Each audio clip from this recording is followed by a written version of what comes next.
രാഷ്ട്രപതിക്കെതിരായ സോണിയാഗാന്ധിയുടെ പരാമർശത്തിൽ അസാധാരണ വിമർശനവുമായി രാഷ്ട്രപതി ഭവൻ രംഗത്തെത്തിയിരിക്കുന്നു എന്നതാണ്.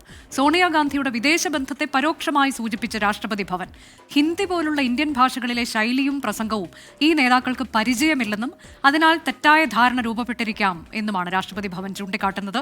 ബൽറാം നെടുങ്ങാടി വിശദാംശങ്ങളുമായി. ബൽറാം, നയപ്രഖ്യാപന പ്രസംഗത്തിന് ശേഷമാണ് സോണിയാഗാന്ധിയുടെ ഭാഗത്തുനിന്ന് അവർ അത് വായിച്ച് വിഷമിച്ചു എന്നൊക്കെ പറയുന്നു, കഷ്ടം എന്നൊക്കെയുള്ള പരാമർശം അവർ നടത്തിയത്. ഇപ്പോൾ ഇത്തരത്തിലേക്കൊക്കെയുള്ള വിദേശ ബന്ധത്തെക്കുറിച്ച് പറയുന്ന തരം പരാമർശങ്ങളൊന്നും രാഷ്ട്രപതി ഭവന്റെ ഭാഗത്തുനിന്ന് വരാറുള്ളതല്ലല്ലോ.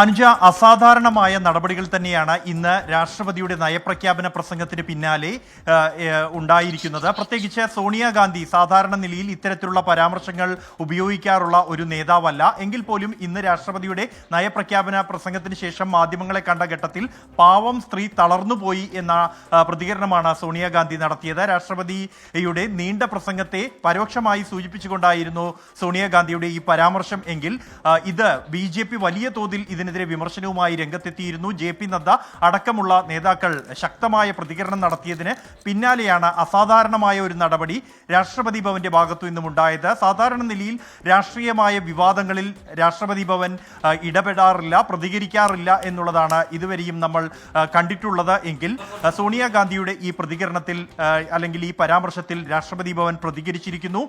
ഈ പരാമർശം അംഗീകരിക്കാനാകില്ല എന്നാണ് രാഷ്ട്രപതി ഭവൻ വ്യക്തമാക്കിയിരിക്കുന്നത്. കോൺഗ്രസ് നേതാക്കളുടെ പരാമർശം രാഷ്ട്രപതിയുടെ അന്തസ്സിന് കളങ്കമെന്നും ഒപ്പം തന്നെ കോൺഗ്രസ് നേതാക്കളുടേത് രാഷ്ട്രപതിയുടെ അന്തസ്സിനെ വ്രണപ്പെടുത്തുന്ന പരാമർശമാണ് എന്നുമാണ് രാഷ്ട്രപതി ഭവൻ വാർത്താക്കുറിപ്പിൽ വ്യക്തമാക്കിയിരിക്കുന്നത്.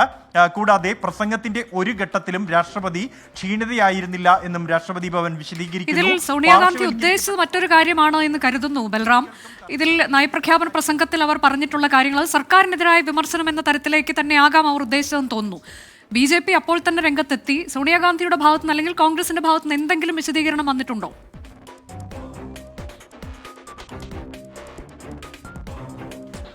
അനുജ, ഇത് വിവാദമാവുകയും രാഷ്ട്രപതി ഭവൻ ഇക്കാര്യത്തിൽ പ്രതികരിക്കുകയും ചെയ്ത ഘട്ടത്തിലാണ് പ്രിയങ്ക ഗാന്ധി ഈ വിശദീകരണം നൽകിയിരിക്കുന്നത്.